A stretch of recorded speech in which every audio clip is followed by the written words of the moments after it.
بسم اللہ الرحمن الرحیم۔ دوستو، ہم کتاب انتصار ولایت عصر سے یہ جاننے کی کوشش کر رہے ہیں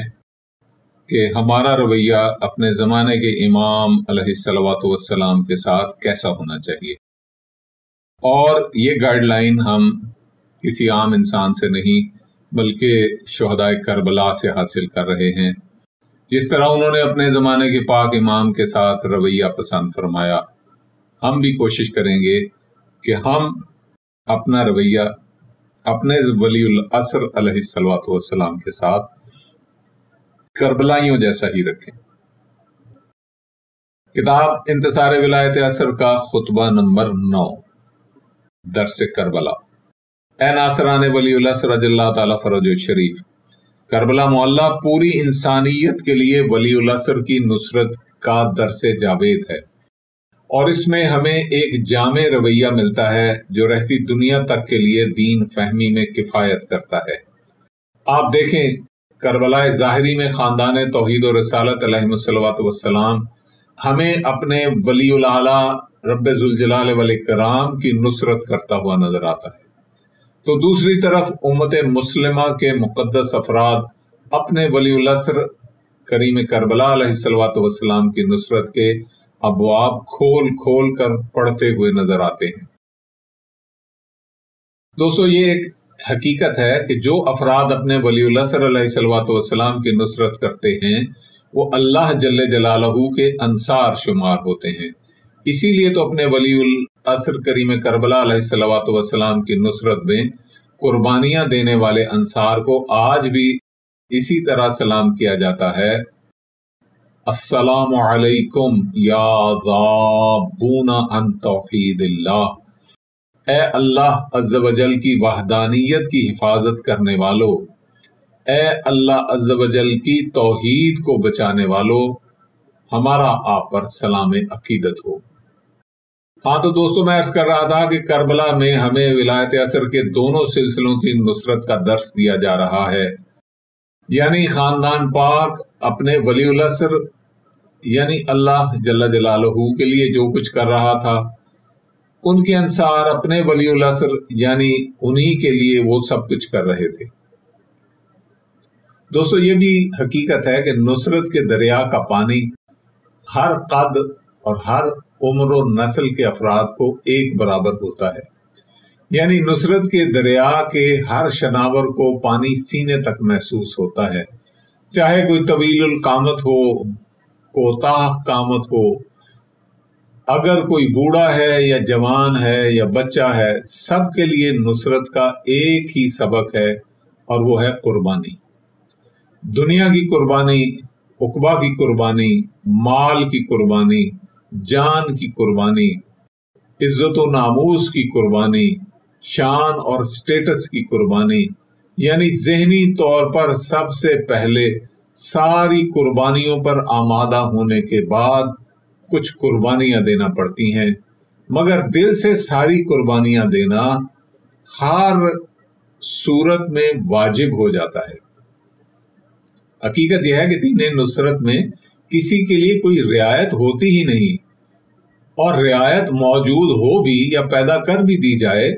تو کوئی بھی ناصر ایسی رعایت کو قبول کرنا اپنے عشق کی توہین سمجھتا ہے۔ آپ دیکھیں، عام معاشرے میں محنتوں کے قوانین علیحدہ علیحدہ ہوتے ہیں، یعنی بچوں کے علیحدہ قوانین ہوتے ہیں، جوانوں کے علیحدہ، ادھیڑ عمر کے لیے علیحدہ، اور بوڑھوں کے لیے علیحدہ قوانین ہوتے ہیں۔ جیسا کہ آپ دیکھتے ہیں کہ فوج کا کوئی عہدیدار جب بوڑھا ہو جاتا ہے تو اسے پینشن پر بھیج دیا جاتا ہے، یعنی اسے تنخواہ کا کچھ حصہ بے روزگاری الاؤنس کے طور پر دیا جاتا ہے، لیکن اسے آخری عمر میں آرام کرنے دیا جاتا ہے۔ بچے ہوتے ہیں تو ان سے مشقت لینا جائز ہی نہیں سمجھا جاتا، معذور لوگوں کو مشقت سے مستثنیٰ تصور کیا جاتا ہے۔ عورتوں کے لیے بڑی مشقت، جہاد یا جنگ میں شرکت کو اسلام نے جائز قرار ہی نہیں دیا۔ یہ تو عمومی قوانین ہیں، لیکن جب اپنے ولی العصر علیہ الصلوۃ والسلام کی نصرت کا میدان ہو تو اس میں کوئی بھی مستثنیٰ نہیں ہوتا، چاہے کوئی 6 ماہ کا بچہ ہے یا 100 سال کا بوڑھا ہے، سب کے لیے نصرت اور قربانی واجب ہو جاتی ہے۔ سب سے پہلے آپ پاک خاندان علیہ الصلوۃ والسلام کی مثالیں دیکھیں، ان کی تفصیل آپ کو معلوم ہے کہ اس میں نوجوانوں میں شبیہ پیغمبر حضرت شہزادہ علی اکبر علیہ الصلوۃ والسلام ہیں، تو ضعیفی کی مثال خود کریم کربلا علیہ الصلوۃ والسلام ہے، اور بچوں میں 6 ماہ کے شہزادہ حضرت علی اصغر علیہ الصلوۃ والسلام ایک مثال ہے، مڈل ایج کے شہنشاہ وفا علیہ الصلوۃ والسلام ہیں۔ اسی طرح مستورات توحید و رسالت صلوات اللہ علیہن کے مقدس افراد بھی ہر سن کے مصروف نصرت نظر آتے ہیں، یعنی پاک خاندان علیہ الصلوۃ والسلام کے ہر ایج کے پاک افراد اپنے ولی الاعلیٰ جل جلالہ کی نصرت میں مصروف نظر آتے ہیں۔ بالکل انہی کی طرح انصار میں بھی ہر ایج عمر کے افراد درس نصرت دیتے ہوئے محو نصرت نظر آتے ہیں۔ ان میں مستورات بھی ہیں اور مرد بھی ہیں، نوجوان بھی ہیں، بچے بھی ہیں، بچیاں بھی ہیں، یعنی سن اور عمر کا کوئی ایسا حوالہ نہیں جو وہاں اپنی نمائندگی نہ رکھتا ہو۔ دوستو، کتاب کربلا میں سب کے لیے ایک جامع درس ہے، یعنی اگر کوئی جوان ہے یا بوڑھا ہے یا بچہ ہے تو اسے کیا کرنا چاہیے، اگر کوئی بوڑھی مستور ہے یا بچی ہے یا جوان مستور ہے تو اسے کیا کرنا چاہیے، اگر کوئی آزاد ہے یا غلام ہے تو اسے کیا کرنا چاہیے، اگر کوئی مجبور مستور ہے یا دشمن کی بیوی ہے یا بیوہ خاتون ہے تو اسے کیا کرنا چاہیے، اگر کوئی شوہر ہے، کموارہ ہے یا نو بیاہتا ہے یا تازہ دلہن ہے تو اسے کیا کرنا چاہیے، اگر کوئی کم سن بچی ہے یا جوان بچی ہے یا بیوہ بچی یا دلہن بیٹی کا باپ ہے تو اسے کیا کرنا چاہیے، جوان بیٹا ہے، کم سن بیٹا ہے، بوڑھا بیٹا ہے تو اسے کیا کرنا چاہیے، اسی کا بھائی ہے یا بہن ہے یا ماں ہے یا بیٹی ہے یا شوہر ہے تو اسے کیا کرنا چاہیے، اگر کوئی دوست کی بیوی یا بیٹی یا ماں ہے یا دشمن کی بیوی یا بیٹی یا ماں ہے تو ان سب کے لیے کتاب کربلا میں پورا درس موجود ہے۔ جیسا کہ اگر کوئی دشمن کی بیوی ہے تو شمر ملعون کی بیوی یا خولی ملعون کی بیوی یا یزید ملعون کی بیوی سے سبق حاصل کر سکتا ہے۔ میں یہاں کس چیز کا حوالہ دوں، کیونکہ یہ کتاب کربلا اور درس نصرت اتنا بڑا موضوع ہے کہ اس پر جملہ کتب مقاتل اور تاریخ کو کوٹ کیا جا سکتا ہے، اور اس کے لیے سینکڑوں مجلدات لکھنا پڑیں گی۔ میں تو یہاں صرف آپ کے شعور کو ایک ٹریک دے رہا ہوں، آپ کی سوچ کو ایک راستہ دکھا رہا ہوں۔ اگر آپ اس حوالے سے مقتل کی کوئی بھی کتاب پڑھنا شروع کر دیں گے تو نصرت کے ابواب کھلتے چلے جائیں گے۔ دوستو، آپ دیکھیں کہ اس کتاب کربلا میں ہر سن یعنی ایج کے لوگوں کی ترجمانی اور نمائندگی موجود ہے۔ مناسب یہ ہوگا کہ ہم سب سے پہلے بزرگوں سے سلسلہ بیان شروع کریں، کیونکہ عام حالات میں حکم یہ ہے کہ 3 مواقع پر نوجوانوں پر لازم ہے کہ وہ بزرگوں کے آگے چلیں۔ 1، جب رات کا سفر ہو، نمبر 2، جب پانی کو کراس کرنا ہو، نمبر 3، میدان جنگ میں۔ تینوں مواقع کو بیان فرما کے اسلام نے ہمیں یہ اصول دیا ہے کہ جہاں بھی کوئی خطرہ ہو وہاں نوجوانوں کو اپنے بزرگوں کی حفاظت کے لیے آگے چلنا عین ادب، فرض اور سعادت ہے، اور بزرگوں پر بھی لازم ہے کہ وہ نوجوانوں کے ساتھ اپنا فرض ادا کرنے میں تعاون کریں، یعنی انہیں اپنے آگے چلنے کا موقع دیں تاکہ ان کا فریضہ ادا ہو جائے۔ اب دیکھیے دین نصرت پر عمل کرنے والوں نے اس بات کو کس طرح دیکھا ہے۔ کتاب کربلا اٹھا کر دیکھ لیں، کربلا میں نوجوانوں نے سب سے پہلے جانے کو بے قرار نظر آتے ہیں۔ کتاب کربلا اٹھا کر دیکھ لیں کہ کربلا میں نوجوان سب سے پہلے جانے کو بے قرار نظر آتے ہیں اور بچے کوشش کرتے ہوئے نظر آتے ہیں کہ قربانی کا یہ موقع انہیں پہلے ملنا چاہیے، اور سفارشیں کروا کر پہلے جانے کی کوششیں کر رہے ہیں۔ بوڑھے اپنے مقام پر کوششیں کر رہے ہیں کہ قربان ہونا سب سے پہلے ان کا حق ہے، یعنی اپنے ولی العصر علیہ الصلوۃ والسلام کی نصرت میں ہر فرد جلدی چاہتا ہے، اور جسے پہلے جانے کی سعادت ملتی ہے وہ دوسروں سے کہتا ہے مجھے مبارک دو، مجھے اجازت مل گئی ہے۔ جس ماں کے کسی بچے کو اجازت ملتی ہے تو وہ دوسری ماؤں پر فخر کرتی ہے کہ میرا بیٹا منظور ہو گیا ہے۔ اسی طرح کربلا میں بزرگ بھی شہادت کی شیرینی پر بچوں کی طرح اصرار کرتے ہوئے نظر آتے ہیں۔ آئیے ہم ان میں سے کچھ مقدسین کا ذکر کرتے چلتے ہیں۔ دوستو، اپنے ولی العصر علیہ الصلوۃ والسلام پر جن ضعیف العمر لوگوں نے نصرت کے بعد قربانیاں دی ہیں، ان میں سے ایک ہیں جناب جابر بن عروہ غفاری سلام اللہ علیہ۔ جناب جابر بن عروہ غفاری سلام اللہ علیہ شہنشاہ انبیاء صلی اللہ علیہ وآلہ وسلم کے صحابی تھے۔ انتہائی زاہد، عبادت گزار، شب زندہ دار، قائم اللیل، صائم النہار شخص تھے۔ عملی صورت یہ تھی کہ اکثر غزوات نبوی میں یہ شریک رہ چکے تھے، مثلا جنگ بدر ہو یا جنگ احد، جنگ حنین ہو یا جنگ خیبر، یہ ساری جنگوں میں شہنشاہ انبیاء صلی اللہ علیہ وآلہ وسلم کی نصرت میں تلوار چلا چکے تھے۔ کربلا میں ان کی عمر 100 سال سے بھی زیادہ تھی۔ ضعیفی کا یہ عالم تھا کہ کربلا میں جب اپنے ولی العصر علیہ الصلوۃ والسلام کی نصرت کرنے کی اجازت لینے آئے تو پہلے جھکی ہوئی کمر کو سیدھا کیا، پھر کمر بند سے کمر کو کس کر باندھا تاکہ وہ دوبارہ جھک نہ جائے۔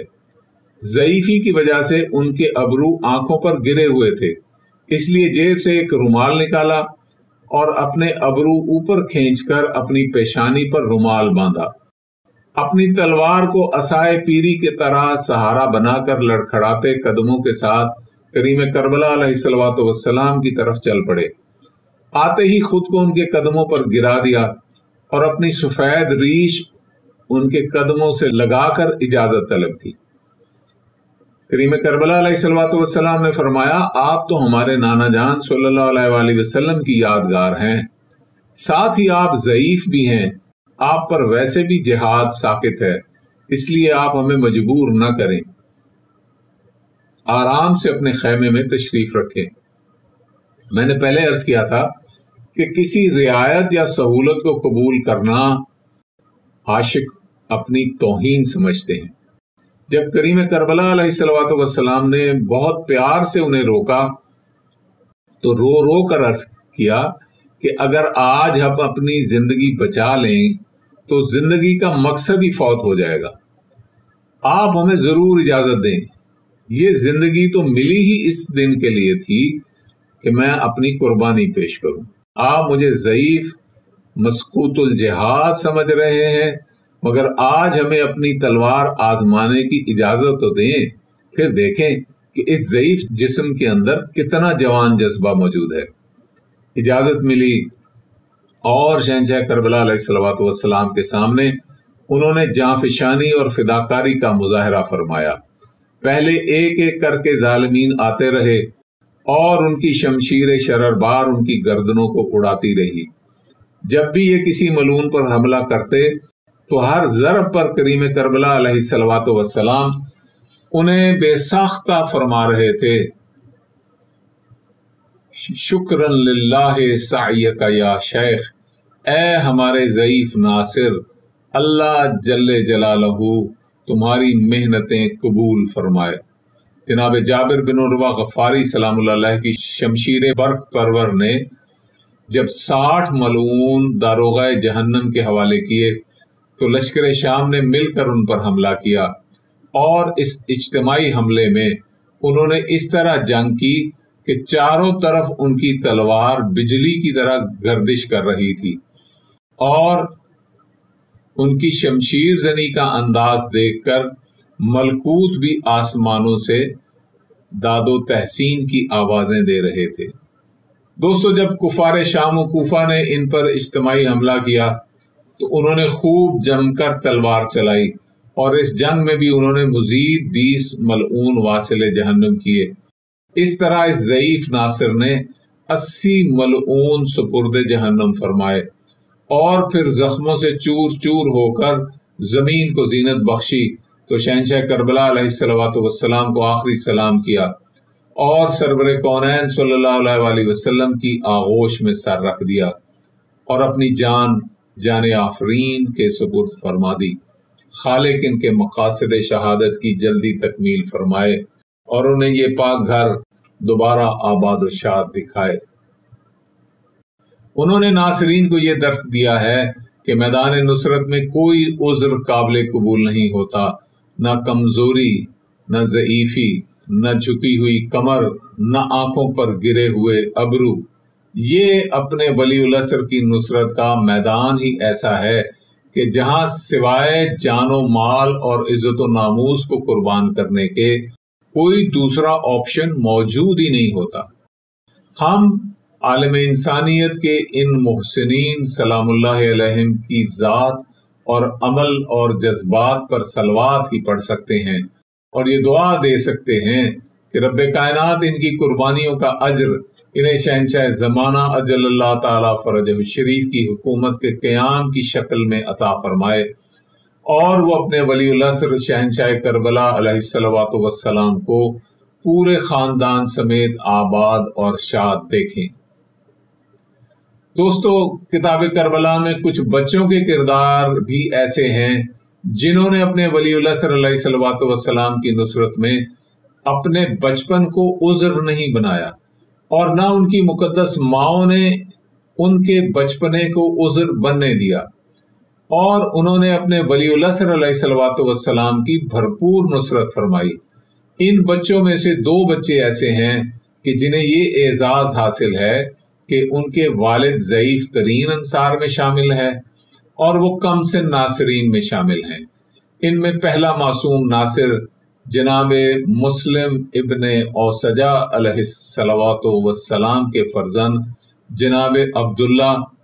جو خلف ابن مسلم بن اوسجہ کے نام سے مشہور ہوئے، کیونکہ خلف سعادت مند بیٹے کو بھی کہتے ہیں۔ تاریخ گواہ ہے کہ جب جناب مسلم بن اوسجہ علیہ السلام شہید ہوئے تو ان کی لاش کو خیام میں لایا گیا۔ وہاں وقت کی مناسبت سے ان کی عزا کا اہتمام ہوا۔ اس وقت کریم کربلا علیہ السلام نے ان کے خیمے کے باہر تشریف فرما تھے اور دیکھا کہ ایک 7 یا 8 سال کے بچے نے آ کر ان کے قدموں پر ہاتھ رکھا اور عرض کیا، آقا آپ مجھے بھی اپنی نصرت کا اعزاز عطا فرمائیں۔ کریم کربلا علیہ السلام کی چشم مقدس میں آنسو تیرنے لگے اور آپ نے فرمایا کہ تمہارے گھر کی طرف سے تمہارے بابا بزرگوار کی شہادت کافی ہے، اب آپ کو جانے کی کوئی ضرورت نہیں،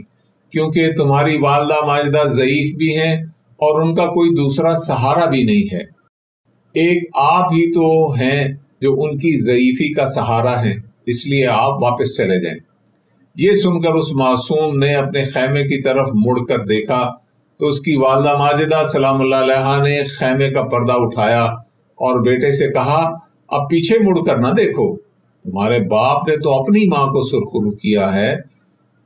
مجھے تم نے سرخرو کرنا ہے۔ اس کے بعد شہنشاہ کربلا علیہ السلام کی خدمت میں اس نے عرض کی کہ آقا اسے میں نے خود بھیجا ہے، اسے آپ اجازت عطا فرمائیں، یہ مجھ پر احسان ہوگا۔ شہنشاہ کربلا علیہ السلام نے اس معصوم کو اجازت عطا فرمائی تو اس کی والدہ ماجدہ نے عرض کیا، آقا اگر اجازت ہو تو میں بھی اپنے بیٹے کی جنگ دیکھنے کے لیے خیام کے آگے کھڑی ہو سکتی ہوں۔ اجازت ملی تو اپنے بیٹے کو خیام کے باہر تک ماں چھوڑنے آئی اور بیٹے کے دل میں اپنے ولی العصر علیہ السلام کی نصرت کے لیے خوب جذبات پیدا کیے۔ پھر وہ معصوم بچہ میدان میں آیا تو ماں جنگ کے دوران بار بار اس کی ہمت بندھا رہی تھی اور کہہ رہی تھی، شاباش میرے بیٹے، میرے لائق بیٹے، تم اپنے مولا علیہ السلام کی بھرپور نصرت کرو۔ اپنی پیاس کو محسوس نہ کرو، ابھی ساقی کوثر تمہیں جام کوثر سے سیراب فرمائیں گے۔ اس معصوم نے جان توڑ کر جہاد کیا اور اس جنگ میں اس نے 30 ملاعین کو واصل جہنم کیا اور خود بھی اس جہاد میں شہید ہو گیا۔ ایک ملعون نے بڑھ کر اس بچے کا سر تن سے جدا کر کے اس کی والدہ ماجدہ کی طرف پھینکا تو اس کی والدہ نے بیٹے کا سر اٹھایا اور آغوش میں لے کر اسے پیار کرنے لگی۔ جس وقت معصوم کی مقدس ماں نے اس طرح اپنے لال کو پیار کیا اور اپنی محبت کا اظہار کیا تو یہ منظر دیکھ کر سارے اہل خانہ میں ماتم کا کوہرام برپا ہو گیا۔ دوستو، میدان نصرت میں امام مظلوم علیہ الصلوۃ والسلام کے دوسرے معصوم ناصر جناب جنادہ بن کعب انصاری کے بیٹے جناب عمرو ابن جنادہ انصاری علیہ السلام ہیں، اور ان دونوں ماں بیٹے پر زیارت ناحیہ مقدسہ میں شہنشاہ معظم عجل اللہ تعالی فرج شریف نے سلام ارشاد فرمایا ہے۔ یہاں جناب جنادہ بن کعب انصاری سلام اللہ علیہ کی شہادت کے واقعات بیان کروں گا تو بات بڑھ جائے گی۔ یہاں یہ عرض کرنا چاہتا ہوں کہ جب جناب جنادہ بن کعب سلام اللہ علیہ شہید ہو گئے تو کریم کربلا علیہ الصلوۃ والسلام نے دیکھا کہ خیام کی طرف سے ایک معصوم بچہ باہر آ رہا ہے جس کی عمر اتنی ہے کہ جو تلوار اس نے کمر کے ساتھ باندھ رکھی ہے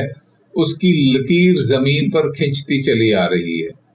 وہ بڑی تیزی سے میدان کی طرف بڑھتا چلا جا رہا ہے۔ کریم کربلا علیہ الصلوۃ والسلام نے بڑھ کر اس کا راستہ روکا۔ اس معصوم نے دیکھا کہ شہنشاہ کربلا علیہ الصلوۃ والسلام راستہ روک رہے ہیں تو اس نے پہلو سے بچ کر نکلنے کی کوشش کی تو آپ جناب نے باہیں پھیلا کر اسے پکڑ لیا اور فرمایا، بیٹا تم کہاں جا رہے ہو؟ اس نے عرض کیا، میں آپ جناب کی نصرت کے لیے آپ جناب کے دشمنوں سے جنگ کرنے جا رہا ہوں۔ مولا نے اسے اٹھایا، سینے سے لگایا اور فرمایا، بیٹا تمہاری والدہ ماجدہ بیوہ ہو چکی ہیں، تم اس کی پیری کا عصا ہو، تم واپس خیام میں جاؤ، تمہاری والدہ تمہارا راستہ دیکھ رہی ہوں گی۔ اس وقت اس بچے نے معصومیت سے جواب دیا کہ مولا،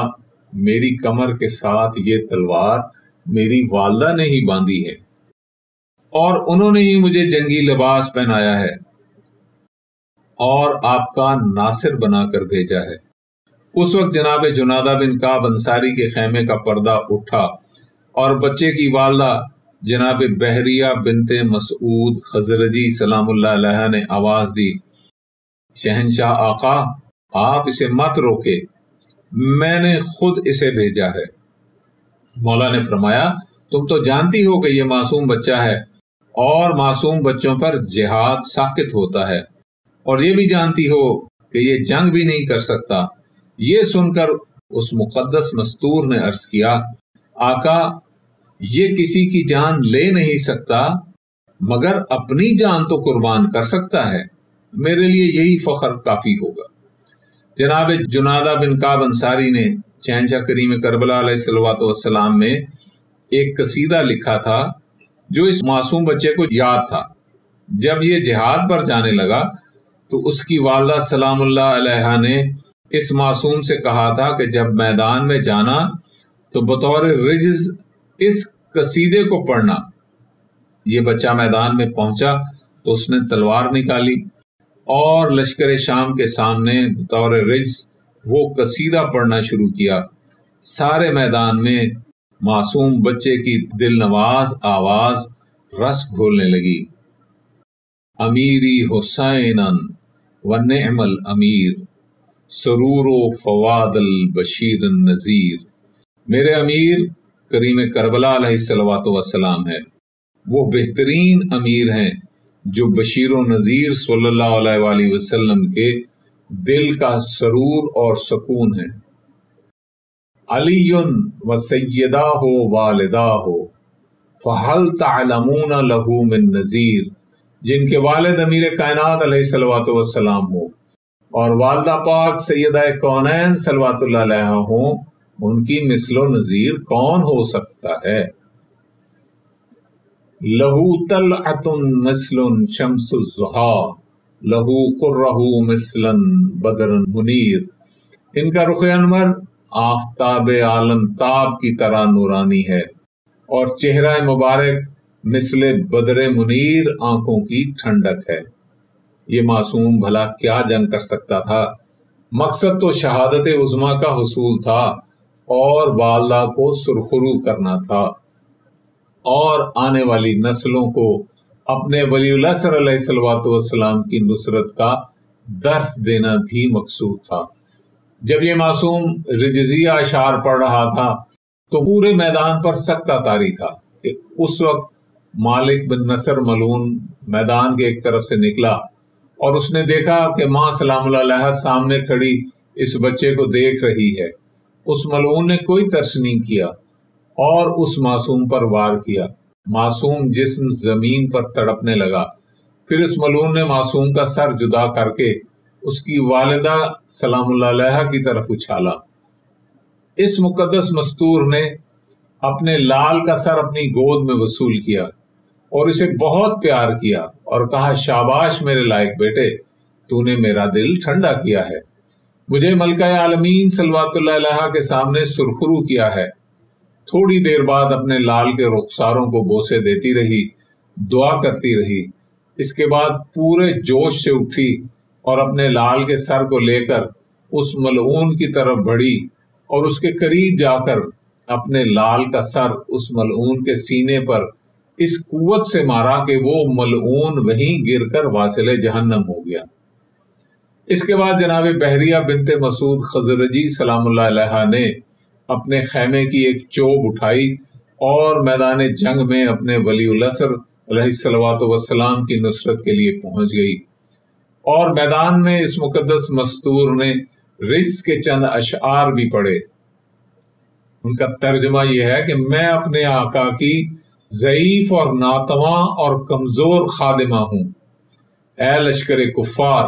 میں ملکہ عالمین صلوات اللہ علیہا کی پاک اولاد کی نصرت میں اور حفاظت میں تمہیں تلوار سے بھی سخت ضربیں لگاؤں گی۔ یہ دیکھ کر یکے بعد دیگرے دو ملعون ان کے سامنے آئے تو انہوں نے چوب خیام سے ایک ایک کر کے ان دونوں کو واصل جہنم کر دیا۔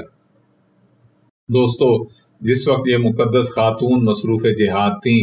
تو اس وقت کریم کربلا علیہ السلام نے انہیں داد تحسین دی اور پھر حکم فرمایا کہ آپ واپس اپنے خیمہ میں چلی جائیں، آپ کا حق نصرت ادا ہو گیا ہے۔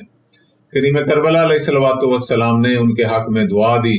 اور ان کا ہاتھ پکڑ کر ان کو خیمہ تک پہنچایا۔ دوستو، ان واقعات میں ہمارے لیے بہت سے درس ہیں۔ ایک تو یہ درس ہے کہ ضعیف افراد کے لیے اپنے ولی العصر علیہ السلام کی نصرت کے لیے ضعیفی کوئی معقول عذر نہیں ہے۔ یہ بھی ہے کہ اپنے ولی العصر علیہ السلام کی نصرت کے لیے کم سنی بھی کوئی معقول یا جائز عذر نہیں ہے، بلکہ جو دشمن کی جان نہیں لے سکتا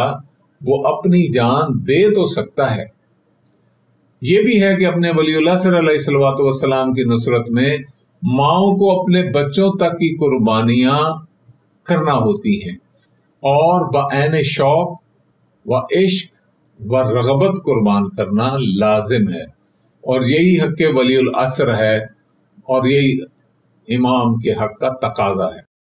اپنے ولی العصر علیہ السلام کی نصرت اور حفاظت کا معاملہ ہو تو پھر عورت مسقوط الجہاد ہونے کے باوجود جہاد کرے تو ولی العصر علیہ السلام اس کے لیے دعا فرماتے ہیں، اور یہ خلاف شرع کام شمار نہیں ہوتا، جیسا کہ صاحب اصحاب یمین نے اسی واقعے کو نقل کرنے کے بعد لکھا ہے کہ اس سے معلوم ہوتا ہے کہ واقعہ کربلا